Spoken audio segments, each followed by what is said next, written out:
Good morning dear students. So in ninth class chemistry हम discuss कर रहे थे the chapter about atoms and molecules. In this chapter we already discussed about laws of chemical combination, atoms and atomic theory, atomic symbols, atomic masses, molecules and their chemical formula we are going to discuss today. Now in the previous video we discussed about valence electrons and valency. Today we are going to start our lecture with how can we write the molecular compound or the ionic compound. There are some rules जिनकी help से हम molecular compounds को लिखेंगे और organic compounds को लिखना सीखेंगे आज. So let's begin our lecture with the rules. So the first one is how we can write formula of molecular compounds. Molecular compounds का formula हम कैसे लिखेंगे? The first thing is the compound formed by covalent bonding are called molecular compounds. वो compounds जिनको हम covalent bonding की help से बनाते हैं उनको हम क्या कहेंगे? Molecular compounds. The compounds formed by covalent bonding are called molecular compounds. जिन कंपाउंड्स को हम कोवलेंट बॉन्डिंग की हेल्प से बनाते हैं उनको हम क्या कहेंगे? मॉलिक्यूलर कंपाउंड्स कहेंगे. How we can write the formula of molecular compounds. तो मॉलिक्यूलर कंपाउंड्स लिखने का तरीका क्या है? First step, write the symbols of the constituent elements side by side. जिन भी एलिमेंट्स से आपका मॉलिक्यूलर कंपाउंड बना हुआ है उनको साइड बाय साइड लिख लीजिए. और किस तरीके से लिखना है कि लेस इलेक्ट्रोनेगेटिव एलिमेंट लेफ्ट में होना चाहिए और मोर इलेक्ट्रोनेगेटिव एलिमेंट राइट में होना चाहिए. For example we want to write the formula of water. Now water is made up of two constituent elements, hydrogen and oxygen. Oxygen is more electronegative and hydrogen is less electronegative. The word electronegative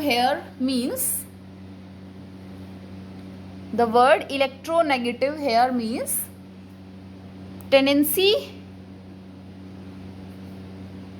to accept electron easily. जो electron को accept कर लें वो electronegative, जो electron को donate कर दें वो electropositive.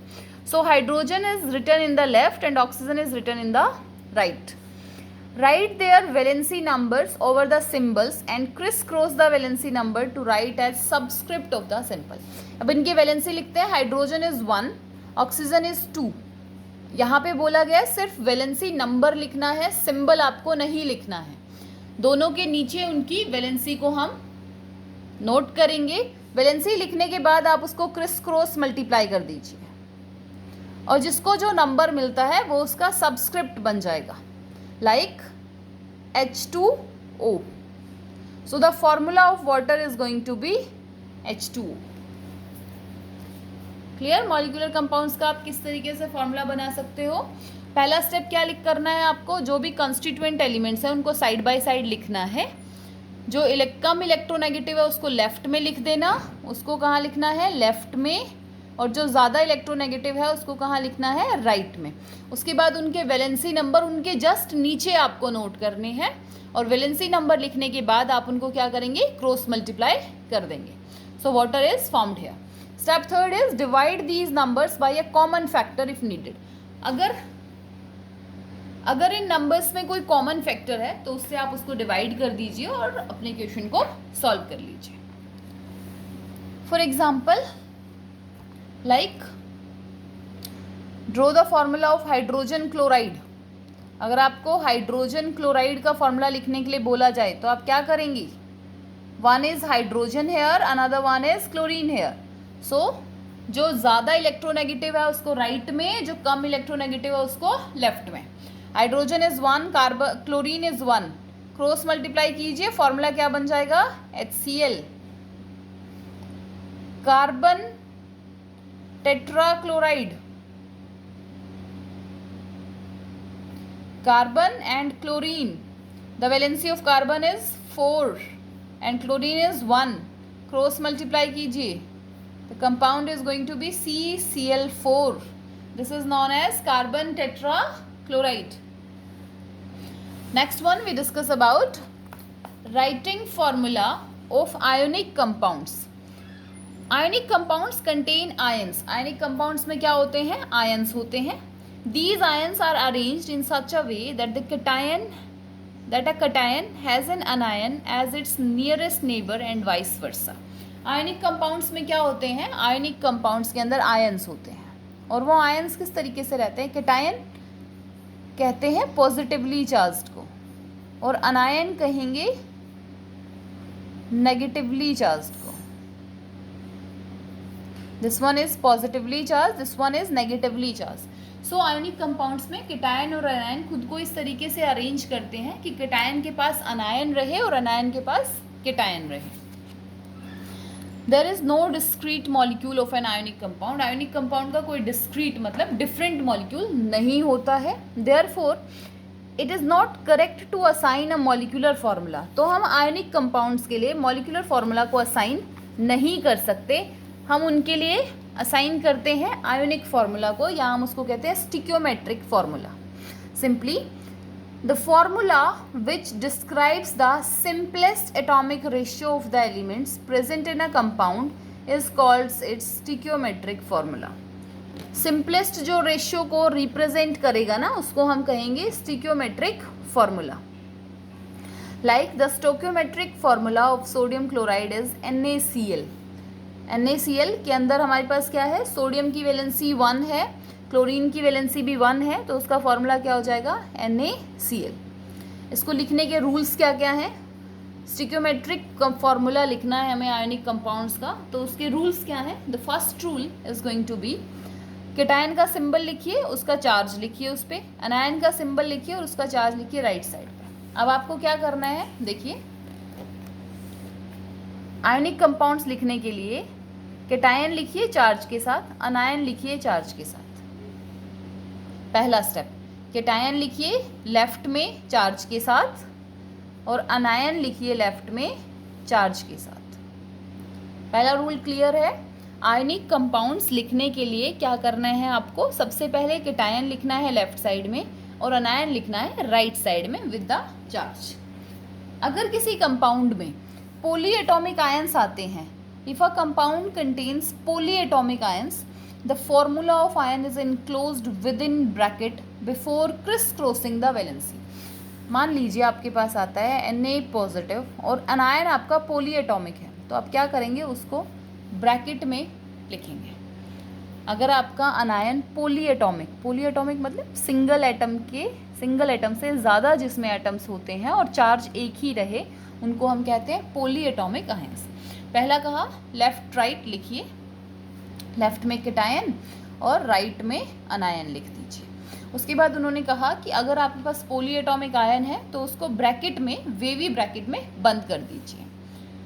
Next one, the symbol of cation is subscript with the charge number of anion and the anion is subscript with the charge number of cation. Simply यहाँ पे उन्होंने कहा कि Na के ऊपर 1 चार्ज है और SO4 के ऊपर 2 चार्ज है, तो इनके नंबर नीचे लिख लीजिए और क्रॉस मल्टीप्लाई कर दीजिए. सो Na के पास 2 आया और SO4 के पास 1 आया. अगर 1 आता है पोलीएटॉमिक के साथ तो वहाँ पे आपको ब्रैकेट की ज़रूरत नहीं है, आप उसको सिंपली Na2SO4 लिख सकते हैं. Clear? If the subscript are 1, these are not written in the final stoichiometric formula. अगर 1 है सबस्क्रिप्ट आपका, लाइक 1 अगर आपका सबस्क्रिप्ट है तो उसको आपको फॉर्मूला में लिखने की ज़रूरत नहीं है. एक और आयनिक कंपाउंड का एग्जांपल देखिए, एल्यूमिनियम एंड सल्फेट आयन. तो एल्यूमिनियम पे चार्ज कितना? 3, उसकी वैलेंसी कितनी? 3. सल्फेट आयन की वैलेंसी 2 नेगेटिव, यहाँ पे लिखा हमने 2 नेगेटिव. क्रॉस मल्टीप्लाई कीजिए तो एल्यूमिनियम का सबस्क्रिप्ट बनेगा 2.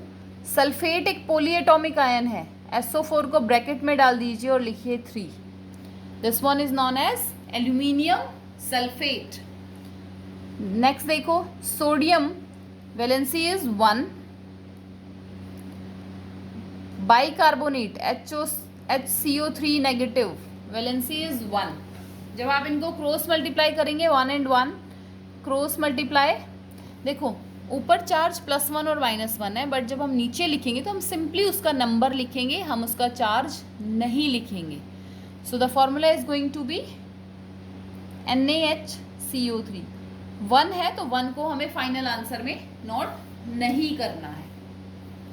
नेक्स्ट देखिए, barium is in +2, sulphate is in -2. So barium के पास 2 चार्ज है, सल्फेट के पास भी 2 चार्ज है. जब ऐसे आपको कॉमन नंबर मिल जाए दोनों तरफ तो आप उनको क्या कर देंगे, डिवाइड कर देंगे कॉमन फैक्टर से. 2 से दोनों डिवाइड हो जाएंगे तो ये बचेगा 2 1 2, 2 1 2. सो अगर कॉमन चीज़ आती है तो उसको डिवाइड कर दीजिए and answer is going to be BaSO4. Answer क्या बन गया, barium sulphate. So this is the way by which we can write the formula for ionic compounds and molecular compounds. Molecular compounds में क्या करना है, पहले लिखो लेस इलेक्ट्रोनेगेटिव, फिर लिखो मोर इलेक्ट्रोनेगेटिव, उनके नीचे लिखो उनकी वैलेंसी और कर दो क्रॉस मल्टीप्लाई, क्रिस क्रॉसिंग कर दीजिए. आयोनिक कंपाउंड्स को जब फॉर्मूला लिखते हैं तो उसको कहते हैं स्टोकियोमेट्रिक फॉर्मूला. क्या नाम देते हैं उसका हम, स्टोकियोमेट्रिक फॉर्मूला. और क्या कर रहे हैं इसमें हम, Na को जो केटायन है उसको लेफ्ट में, अनायन को राइट में, उनके चार्जेस के नंबर को सिर्फ नीचे उतारो, उनको क्रॉस मल्टीप्लाई करो. अगर पॉलीएटॉमिक आयन है तो उसको ब्रैकेट में लिखो, जैसे SO4 3 नेगेटिव, जो फाइनल आंसर है उसमें ये आयन ब्रैकेट में रहेगा. क्लियर. BaSO4, अगर 1 आ रहा है आंसर तो 1 को आंसर में मेंशन करने की नीड नहीं है, आप 1 को आंसर में नहीं लिखेंगे. देयर आर सम फॉर्मूला जो बनाए गए हैं, देखो हाइड्रोजन 1 क्लोरीन 1, तो HCl लिखेंगे हम 1 and 1, तो 1 को आंसर में लिखने की नीड नहीं है यहाँ पे. So with the help of this table you are going to practise the formula for the some typical compounds. यहाँ तक पढ़ के आइए, अगर आपको कोई भी डाउट आता है किसी भी तरीके का तो पूछिए. Thank you and have a nice day ahead.